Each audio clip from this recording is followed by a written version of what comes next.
Salut à toute la communauté de la Casia Cybersec et bienvenue dans cette nouvelle vidéo sur la cybersécurité et la géostratégie avec FreeIPA. La plupart des gens connaissent les systèmes Windows associés à un contrôleur de domaine et en utilisant Active Directory pour authentification. Il est possible, dans cette vidéo, nous verrons comment il est possible d'utiliser FreeIPA avec quelques ajustements pour faire l'office d'authentification sur les systèmes Windows. Déjà, on va revenir sur quelques rappels sur Active Directory. Active Directory, c'est une base de données à usage spécial avec des services qui permettent aux utilisateurs de se connecter aux ressources réseau qui sont liées. Dans cette base de données, cette base de données stocke des informations importantes sur votre environnement tels que les utilisateurs, les ordinateurs autorisés à établir des connexions et bien d'autres actions encore. Et nous devons comprendre donc que Active Directory est un produit purement Microsoft. Il est souvent donc utilisé et il est donc utilisé spécialement dans les environnements Windows. Dans la vidéo précédente, nous avons vu comment nous avons présenté quelques limites de Active Directory. Et dans cette vidéo, nous allons aller encore plus loin. Maintenant, FreeIPA est une solution intégrée de gestion des informations de sécurité gratuite et open source. Il est sponsorisé par Red Hat. Il combine MIT Kerberos, Docta, Certificate NTP, DNS, Croissant 86, Directory Server. L'objectif alors de ce dernier est principalement de fournir des fonctionnalités similaires à Active Directory et peut être utilisé pour fournir des informations centralisées sur l'authentification, l'autorisation et le compte et l'autorisation via des comptes. Il réalise également aussi des fonctionnalités en stockant l'utilisateur, le groupe, les autres et bien d'autres types de données. Également aussi, il intègre aussi plusieurs politiques de GPO. Donc, ce qui rend donc cet outil plus performant avec son interface web simple et facile à utiliser, ainsi que des lignes de commande pour l'administration. Ça, c'est FreeIPA. Et dans cette vidéo, nous avons vu comment intégrer FreeIPA, comment installer FreeIPA et comment intégrer un système Linux. Donc, dans cette vidéo, il sera question pour nous justement d'intégrer cette fois-ci un Windows Server. Déjà, il faut savoir que pour gérer les systèmes Windows, vous devez passer impérativement par Windows Server. Donc, on va intégrer Windows Server dans le domaine de FreeIPA et à partir de ce domaine, nous allons apporter une double sécurité et une administration beaucoup plus poussée via FreeIPA. Mais avant, nous vous invitons, n'est-ce pas, à vous abonner à notre chaîne YouTube. Nous avons plusieurs articles vidéo où nous avons développé la cybersécurité et la géostratégie, en passant par les architectures sécurisées, en réalisant plusieurs projets sur la cybersécurité. Donc, ici, nous allons donc voir là nos différents environnements. Là, nous avons notre Windows Server 2022 où nous pouvons par exemple vérifier les paramètres de son adresse IP et nous pouvons même venir également aussi vérifier d'autres paramètres système de Windows Server 2022. On peut voir Windows Server 2022 ici et on peut voir les paramètres également aussi que nous retrouvons sur notre Windows Server 2022 ainsi que l'adresse IP. Et là au niveau de CentOS, nous pouvons aussi voir ici les paramètres IP sur notre serveur où nous avons déjà installé FreeIPA et vous pouvez consulter dans les anciennes vidéos telles que nous l'avons dit précédemment. Donc vous pouvez regarder ici les anciennes vidéos, comment nous avons montré comment installer FreeIPA et comment intégrer Linux également aussi dans le domaine FreeIPA. Si on revient au niveau de notre lab là, ici de notre environnement de production. Là, nous pouvons voir que nous sommes bel et bien dans le même réseau. Donc, je vais lancer un ping vers Windows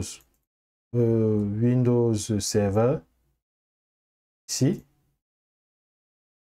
Voilà. Là, on peut voir que ça ne passe pas. Ce qu'on va faire simplement, c'est que nous allons venir activer la découverte réseau pour permettre que Linux puisse également aussi pinguer Windows Server. Donc là, si on revient, on retape ici, on peut voir que le ping passe très bien. Et même chose également aussi que si nous essayons de taper un ping vers 138, il y a cette adresse-ci. Et cette adresse-ci, on peut bien et bien voir que nous réussissons à communiquer bel et bien. Donc, là, une fois que nous sommes assurés que la communication passe bien, on va vérifier les paramètres de Windows Server. Ici, nous voyons que nous avons le nom de Windows Server 2022 et autres. Donc, la première chose que nous allons faire ici, c'est de pouvoir synchroniser d'abord l'heure. Parce que il faut que le serveur, il faut que l'heure avec notre serveur et l'heure avec également aussi notre Windows Server soit synchronisé. Pour ce faire, ici nous allons simplement, ici vous pouvez installer, bon chez moi c'est déjà fait, vous pouvez installer, voilà, vous pouvez installer l'outil qui vous permet justement de pouvoir synchroniser les heures. Ici, vous pouvez installer cet outil-ci. Bon, et là, bien sûr, vous devez activer justement l'outil. Chez moi, c'est déjà activé. Donc, vous devez simplement vous rassurer que c'est activé. Donc là, maintenant, ce que nous allons faire, c'est de pouvoir synchroniser maintenant l'heure avec notre zone horaire. Ici, notre zone horaire, c'est Douala. Yaoundé, Douala. Donc, on va synchroniser notre zone horaire ici avec Yaoundé. Donc, on met sudo. On met là. On va voir que nous sommes ici, Africa, Yaoundé. Yaoundé et Douala. Donc, là. Voilà. Une fois que c'est synchronisé, nous allons continuer, n'est-ce pas, et on va activer ici le service NTP. Voilà. Donc là, une fois que le service NTP est activé, nous allons donc taper également aussi time. Date CTL. Et là, ici, on peut voir que notre serveur NTP est actif. Et on peut voir également aussi l'heure actuelle dans laquelle nous faisons cette vidéo. Et c'est la même chose que nous allons, une fois que c'est fait, on va également aussi synchroniser les heures. Ici, par exemple, au niveau de Windows Server, ici, on va partir au niveau de la zone 1.tc1, UTC 1, on va choisir UTC 1, voilà, on va choisir UTC 1, ici, Afrique centrale, Afrique de l'Ouest, voilà. Une fois que c'est saisi, on peut voir que nous avons effectivement la même heure. Ici, si on regarde, on peut voir que nous avons la même heure ici. Et là, également aussi, nous pouvons voir que nous avons aussi la même heure. Exactement. Bon, une fois que ceci est fait, nous pouvons donc continuer les actions. Après avoir donc synchronisé notre serveur, ce qu'on va faire ici, maintenant, c'est de pouvoir nous connecter directement à l'interface web de notre Free IPA, simplement. Donc là, on va ici ouvrir en saisissant On tape du HTTPS //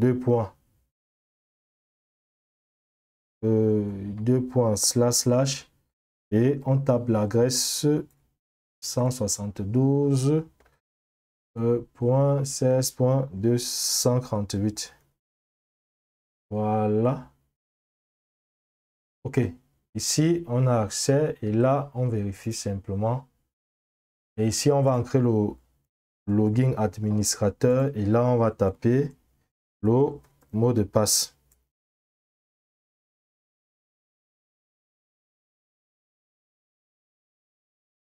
Voilà.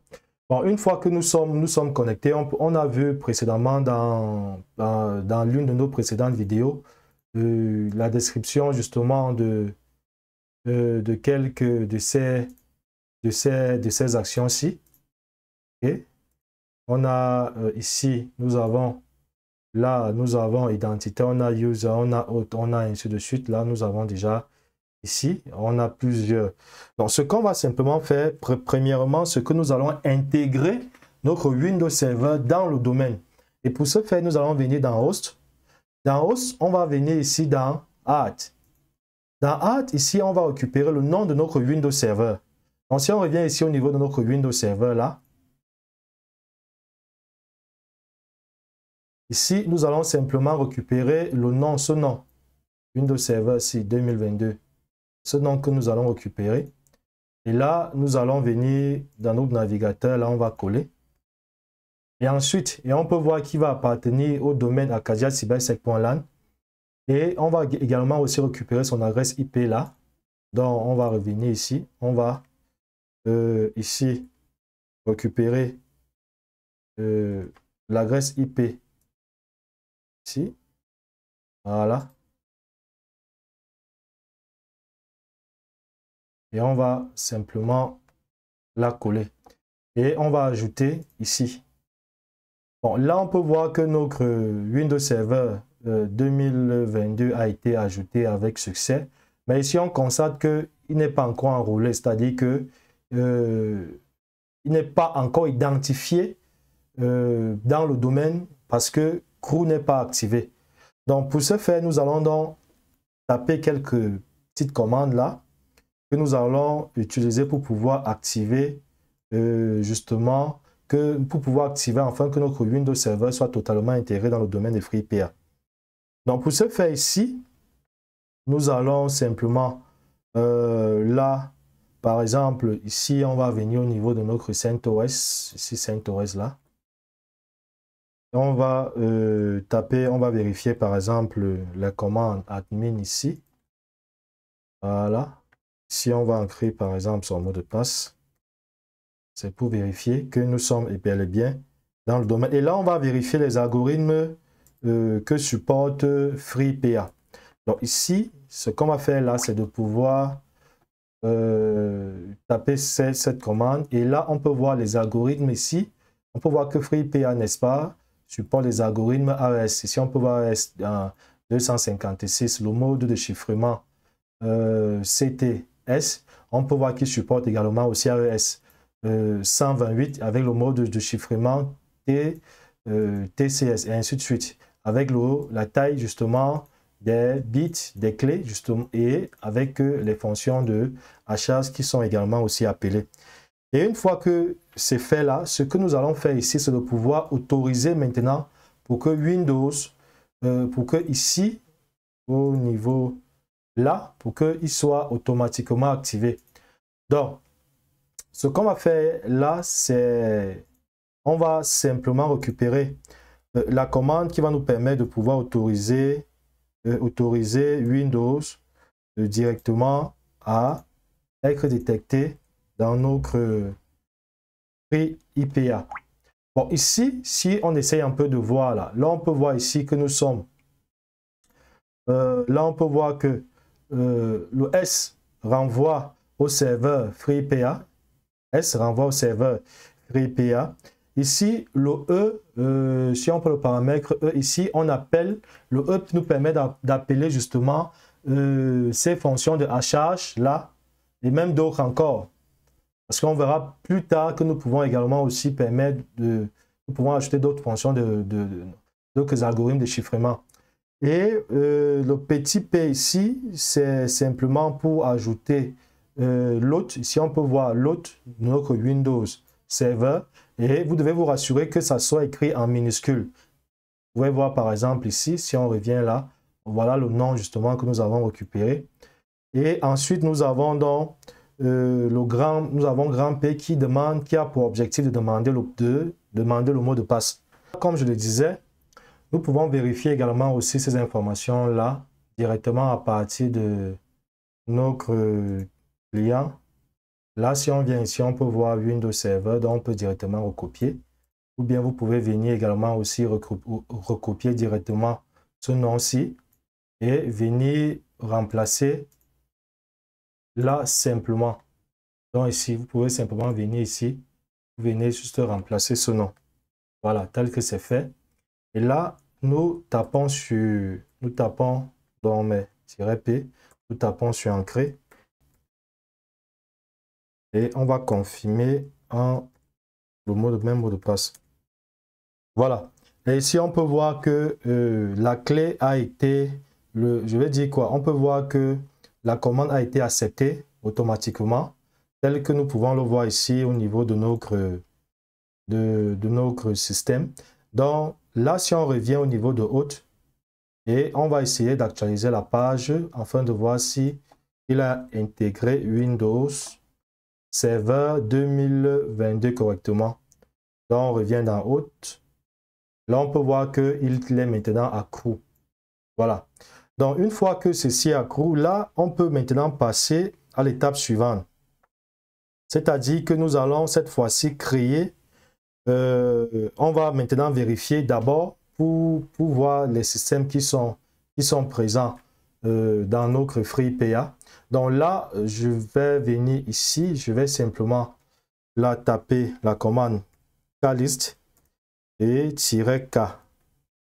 Voilà. Klist-k, voilà, ici j'ai, donc je vais encore, je vais simplement ici, donc je vais copier ici, là. Donc là, je vais venir ici. Ici, on me dit permission, voilà, je dois exécuter en mode, excusez-moi, en mode route. Voilà, ici. Là, on peut voir bel et bien notre système Windows. Dans notre système, ça, c'est pas lui ici. Windows Server 2022. Est-ce qu'il doit être présent dans la... Il doit être présent dans la liste. Ici. Donc, on va encore saisir. Ici, Windows Server 2000. Donc, là. OK.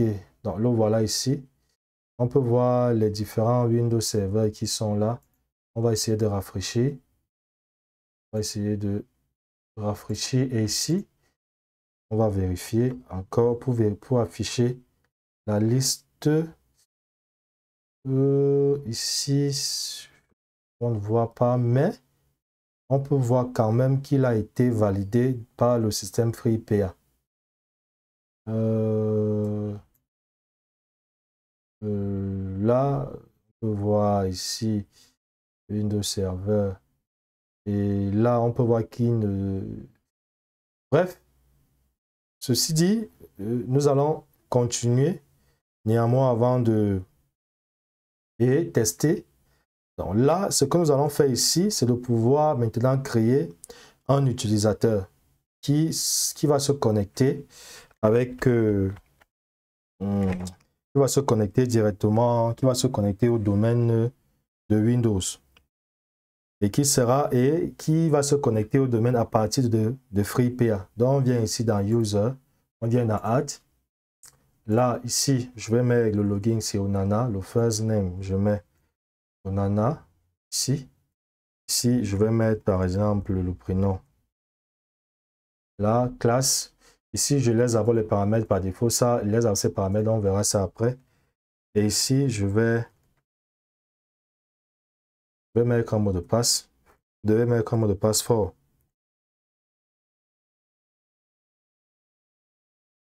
Donc ici, je vais aussi saisir le même mot de passe. Je vais l'ajouter. Voilà. Donc là, on peut voir que j'ai ici l'utilisateur Onana. On peut le voir ici. C'est lui ici qui a été ajouté. Et maintenant, ce qui nous reste à faire probablement, c'est de fixer, l'adresse IP et de permettre que FreePA communique et installer le client FreePA à notre Windows afin d'envoyer les informations au niveau de notre serveur FreePA. La première chose d'abord qu'on va essayer de faire ici, c'est soit on peut laisser comme c'est là, c'est-à-dire on peut laisser comme ça, et on va donc essayer ici de pouvoir lancer dans un ping vers notre serveur, vers notre domaine ici. Donc, on va récupérer, on va venir vers notre domaine là. Ici, le domaine, on va lancer un ping directement ici. On va voir ce qui se passe. On tape ping. Bon, déjà, avant, il faut indiquer le DNS, hein, bien sûr. Le DNS, parce que ça doit être le DNS de FreePA. Donc, ici, on va venir au niveau des paramètres. On va là, si on a vu qu'il tourne sur le 147, on vient dans paramètres ici, on vient dans propriété.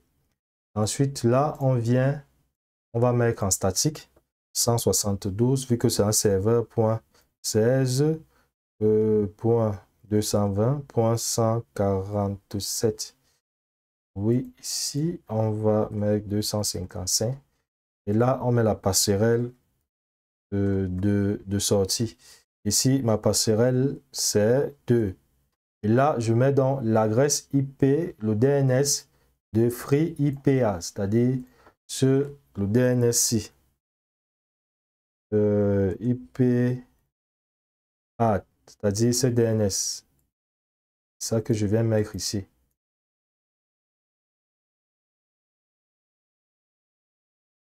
Voilà, et le reste, je peux laisser paramètre par défaut. OK. Et ici, ce que je peux faire maintenant, là, c'est d'essayer de lancer un ping vers notre domaine-ci directement à partir de Windows. Donc, si je tape ici ping freepa.lan, là, on peut voir qu'il fonctionne bien. D'accord? Donc, si je peux taper nslookup pour afficher également aussi les informations, on peut voir qu'il est dans le serveur, il a l'adresse IP, ou bien je peux taper également aussi nslookup. Je tape l'adresse IP 172.16.230.138 et je valide. On peut voir qu'il renvoie également aussi vers le même domaine. Ceci dit, on va maintenant ajouter, on va installer le client FreePA dans notre Windows Server 2022 afin de pouvoir envoyer les informations à notre serveur FreePA. Et on va ici exécuter quelques commandes, n'est-ce pas, qui sont simples je vais dire à la console au PowerShell. Donc on va taper ici PowerShell et PowerShell. Et là, on va ouvrir le PowerShell en mode administrateur. Bon, la première commande, justement, c'est de pouvoir autoriser le domaine pour que le système Windows autorise le domaine. Voilà. Donc, ici, c'est cette commande-ci. Là, nous avons tapé, on saisit beaucoup, donc on va. Voilà. Donc, ici, c'est ça, justement. Bien sûr, ces commandes seront mises à la description dans la vidéo. Bon, ici, on exécute cette commande et on vous demande ici que ça nécessite un redémarrage. Donc, on va redémarrer simplement plus tard. Et là, on va exécuter, on va permettre également aussi qu'il puisse, on va ajouter aussi cette commande. Voilà. Ensuite, on va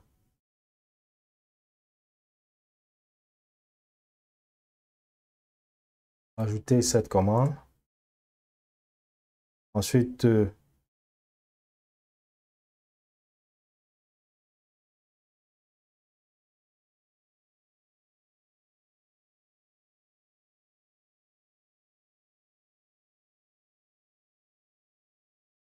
ici, on va ajouter cette commande-ci là, mais là, on va, disons, on va mettre le mot de passe administrateur. Donc ici, on va saisir. Donc là, vous saisissez vous saisissez simplement le mot de passe. Par exemple, le mot de passe qui a été saisi lorsqu'on enregistrait,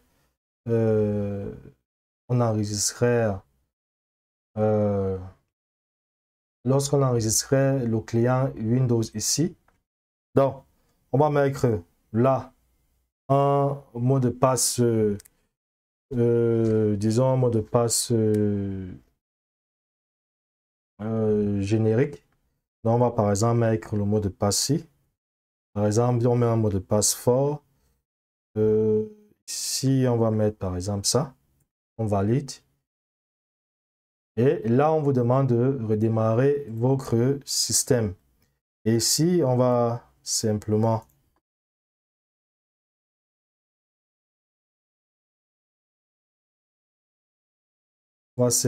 là taper une dernière commande.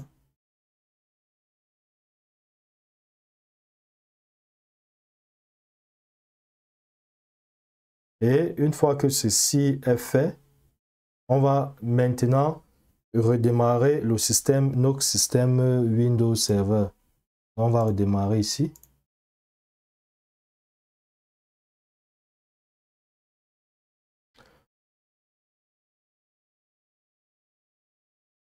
Donc, on va patienter que le démarrage se fait. Ensuite, on revient à la fin du redémarrage.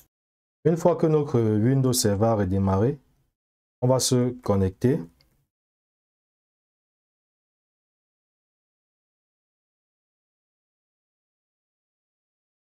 Là, nous sommes connectés.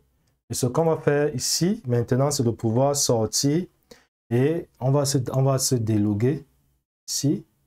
On va sortir là. On va sortir carrément du compte. Ici, on va vérifier. Et là, on voit ici que nous avons Order.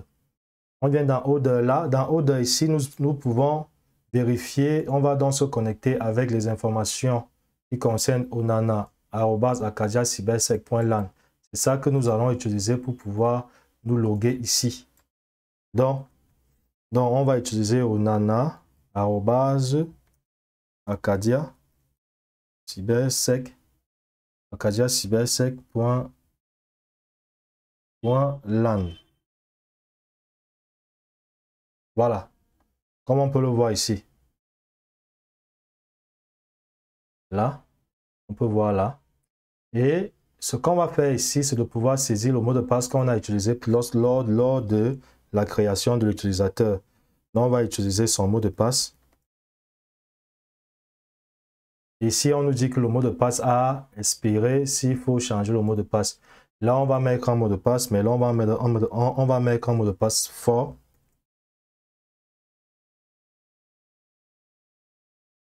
Et on va ressaisir ici.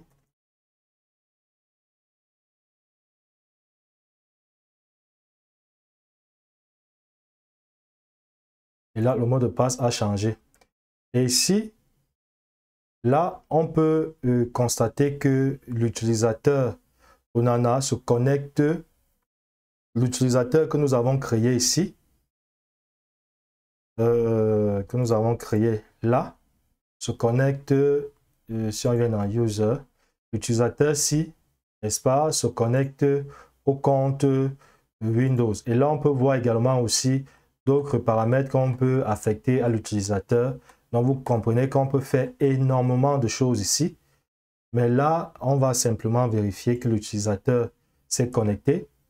Et là, on peut voir que l'utilisateur se connecte très bien dans le domaine. Et ce qui est formidable ici, c'est que là, on peut voir ici que nous avons notre utilisateur qui est créé là. Donc, on peut voir ici notre utilisateur là, ici. OK.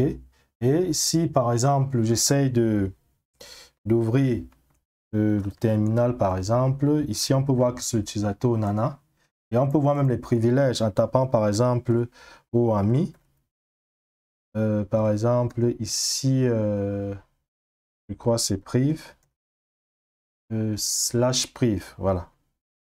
Slash espace, bon, c'est au ami.